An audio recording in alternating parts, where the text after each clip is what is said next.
Hey everyone, Julian here, and today I'm going to be showing you how to make a full Fred Again style future garage track. We're going to be talking about every single element, as well as how to arrange a whole entire track. If you've been stuck, or if you just want some new inspiration, this is the video for you. To go along this video, you can grab the fully arranged track template project file. Every single element arranged in a full song in this Ableton file is available at the top of the description on my website. This is a really awesome deal. You get something great, a really high quality template that you can use to make the best tracks of your life. Links at the top of the description. Don't miss out, guys. I'm telling you, this is something that's really going to help you. I really wish this existed when I was making this stuff early on, and that's what it's really about. You know, I'm trying to democratize this stuff, make it all available to you guys at an affordable price where you can make the best tracks with these really, really high quality templates. Link is at the top of the description. Go ahead and do yourself a favor. Thank you so much for the support, and let's dive in.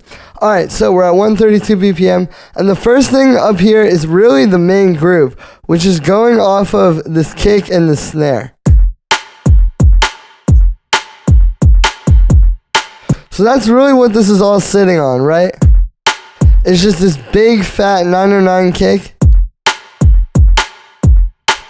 and a really nice rim shot. You can see we've got that converted to mono, so it's going to be nice and punchy, and it's got a little bit of reverb on it after the mono. And see, everything in the track really sits on that. Underneath that, we have this group. Just a bit of that background percussion. We have some more percussion under that. So we have, like, starting with this Rex file think break. Right, that just sits under the kick and snare nicely.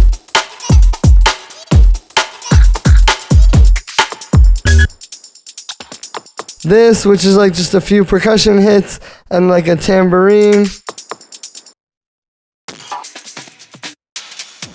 This is some chops from some break beats. It's all these different layers. And then you can also see there's like a hi-hat. This one too.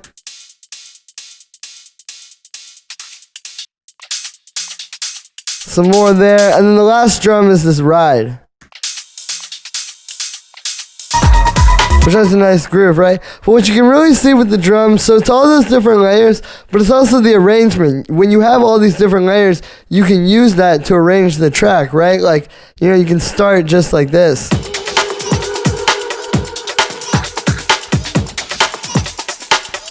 With a high pass kick and just some of the drum layers. You could even take some of it out and maybe have it come like,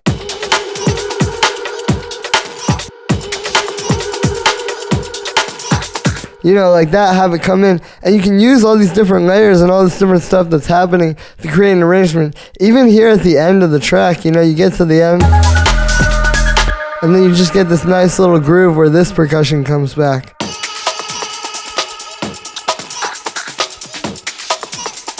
And you really don't even need that much automation. I mean, the only automation here is like, in this part, the drums are disappearing. But it's really just using the elements you have coming in and out, like taking out that hi-hat, for example, to make the arrangement, or using some of these other little samples down here. Then we have the bass line.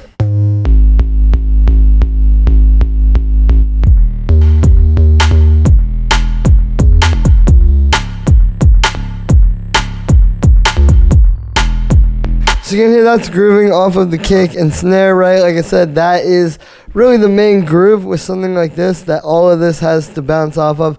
So the way this is working is this 808, which we'll talk about in a moment, but it's this pattern. And this might look complicated. It's basically following the chord progression. We're in the key of G sharp minor with this track. So we're going root note, 5th, 6th, 4th, 6th again, which is like a pretty standard kind of like epic future garage sort of chord progression, right? And then this is just following that. If you look at even the high notes or the low notes, like where it's bouncing up and down here, these are all just octaves of what's already playing. It's just jumping up and down the octaves kind of creates a different groove. Like you can hear we get that boom, boom, boom.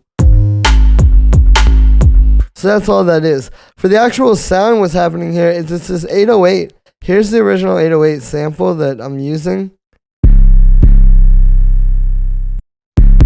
But then what's happening is you can see I actually cut off a little bit of the start. So if you listen here is like with it normal, and then with it cut. See how if you cut a tiny bit off of the start of the 808, you can just get a little bit less of like a real hit out of it, and it's more of that nice punchy bass without being too much. So that's kind of a trick. Even if it clicks a tiny bit like that, you know, I mean, it works because it just makes it punch. Now, we're cutting a bunch of sub out of that, and I want to show you the overall mix. Like, if we don't do that, it's going to be a lot messier. Here's with it. Okay, without it. Here all that percussion gets a lot more crunched. It's because there's all that sub that you don't need. You actually want to cut that a little bit. Also cutting a little bit of room for the kick, side chaining it, and then there's just a high pass filter which comes on. The other thing with the arrangement with the bass is like, you can see in some of these parts here, we're not even playing the full bass line. It's like you kind of build up to that. Then here, it's not the full bass line, but now it's the chord progression. Right? And then it's the full bass line. You can get a lot of arrangement out of that without having to automate it or add new elements. Then we have this pad.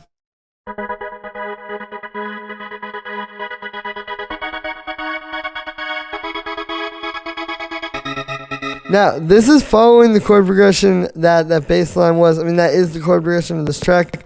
Again, we're in G sharp minor, we're going G sharp, D sharp, which will be the 5th, E, which would be the 6th, this 4th, and then another 6th there. You know, it's actually not that complicated. But again, it's just following what that bass line was doing. Now, for the sound on this one, we're using wavetable to create this kind of like interesting pad, right? Where it's this wavetable, this transformations with a bit of modulation. And then a square wave, we got the low pass there, bit of random note unison, some chorus. We're doing this gate here, so we have this muted operator. Doing like that rhythm. And then we gate that. Like sidechain that. And you get this cool rhythm, and it fits in really nicely with the groove.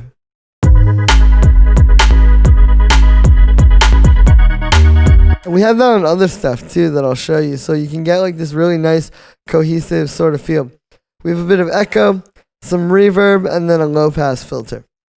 Then we have this pad.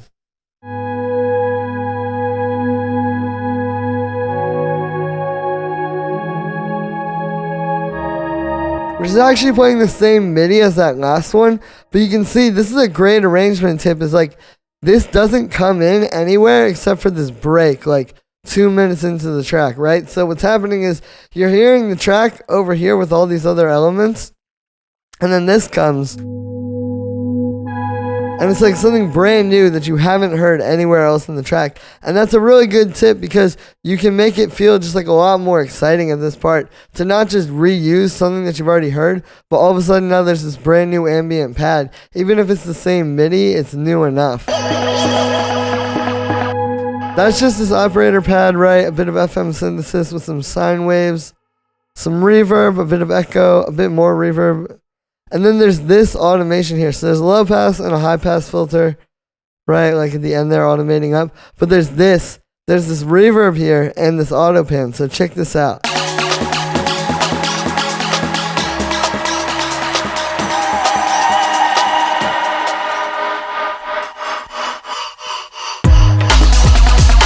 So see how it's like boom, boom, boom, boom. So that's the reverb automating up, right? That's just like making it a big wash. And then this auto pan is on 3/16, so you're getting like a dun dun dun, like this nice rhythm, and it's just making it do that. It's just automating up.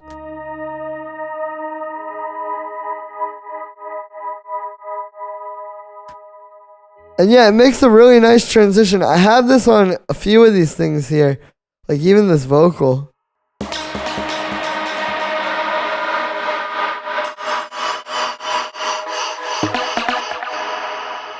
And what it does is it gives you this really cohesive transition that's just going to feel a lot more like, you know, it's not just putting in like a noise sweep. It's like actually like building something with all these elements.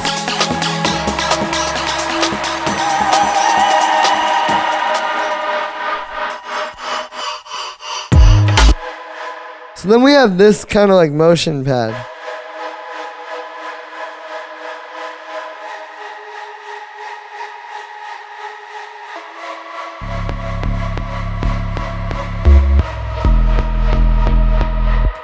So this is sort of what I call melody chords, where these are these chords. You can see it's not following exactly that same progression that I showed you before that everything's doing. It's kind of doing its own chord progression, but it's basically just chords or notes that are all in that G sharp minor scale that we're in, that we're kind of locked into already, and then just creating these nice progressions out of that without necessarily aiming for like following that exact progression, but it's just going to fit with it because everything's in the same key nicely. Right, now for the sound, this is made with Wavetable. We've got this FM fold as well as a saw wave, and then we have a low pass filter. You can see there's an LFO on the oscillator 1 warp and the oscillator 1 position. We have a bunch of noise unison. Then we have this band pass. Here's without this. And then with it. So that's what's giving it the motion, the boom, boom, boom, boom. It's this 3/16 thing again, going into some reverb, high pass filter, the reverb and the auto pan, which are being automated for that little transition, and then a low pass, which brings it in and out. But yeah, you can see this gives a really nice motion to the groove to just have like a kind of low bass, and then also this. Like it's all these little syncopations kind of happening and then adding up to create the groove. Then we have the vocal lead.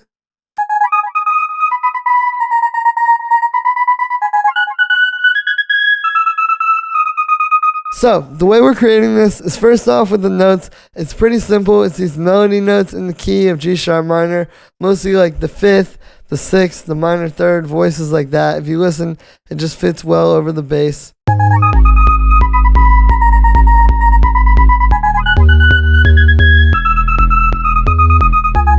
Right, it's not doing too much with the notes. Then we have this vocal sample, which I'll play you the original sample.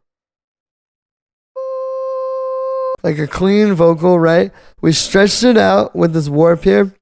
And then I have that same gate I showed you with the pad where it's the...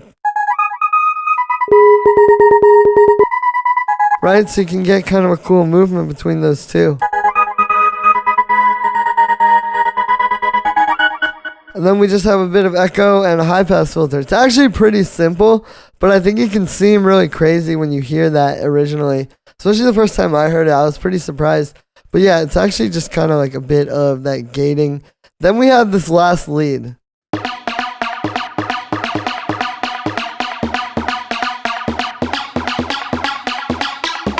So what's happening here is this rhythm, like kind of one of these dun dun dun dun dun, kind of like, you know, playing with the percussion between the high note, which is going to be the 3rd of the chord, and then the root note of the chord. What we're doing here is we're just following the chord progression in the bass, the same one that you already saw. And then we have these high notes.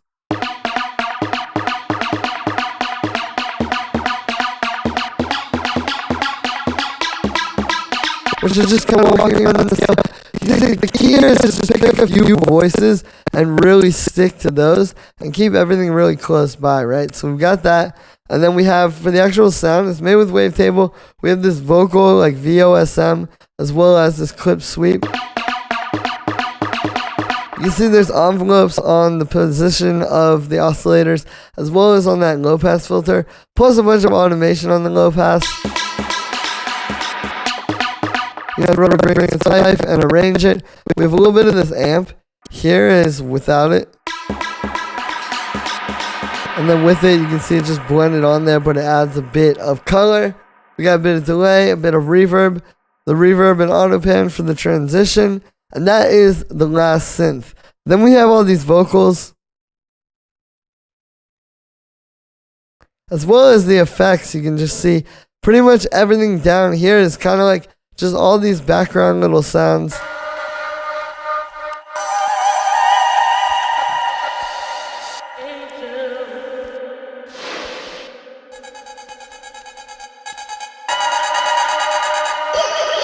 So you can see we just have all these little different vocals and effects that come in at different times throughout the track. It's not too much, but it just keeps everything moving, like having this thing kind of repeated a lot, just keeps the whole track feeling really cohesive. And it's not too much, but it just fills everything out nicely. We have a bit of vinyl noise as well.